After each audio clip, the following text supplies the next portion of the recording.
जाया करते थे। खुद चक्की को पीसती थी, गंदुम के दानों से आटे को निकालने के लिए।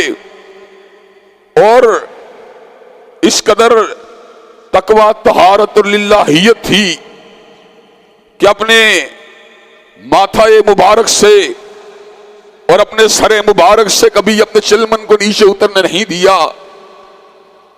जिस वक्त माली उसरत ने बहुत ज्यादा परेशान किया, बारगाह रिसालत माब में हाजिर हुई गुलाम और लोंडियां जो मुसलमानों के लिए थी।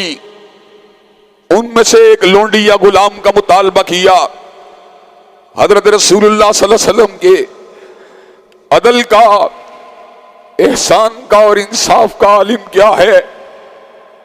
माली तंगी के बावजूद भी उन गुलामों और लोंडियों में से कोई एक भी अपनी बेटी के हवाले नहीं किया, बल्कि अपनी बेटी को अल्लाह के हवाले किया और अल्लाह की रहमत का तलबगार बनने का दर्स दिया।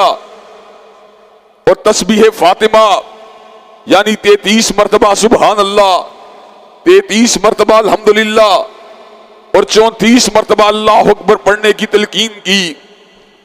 और वो लोग जो इस अजीम वजीफे के असरात को जानते हैं, उनको इल्म है कि सारे दिन की मुशक्कत के बाद और सारे दिन की तलही के बाद और सारे दिन की उसरत के बाद, सारे दिन की मुशक्कत के बाद अगर इस तस्बीह को पढ़ लिया जाए तो अल्लाह तबारक व तआला के फजल करम से पूरे के पूरे दिन की मुशक्कत को अल्लाह दूर फरमा देते हैं।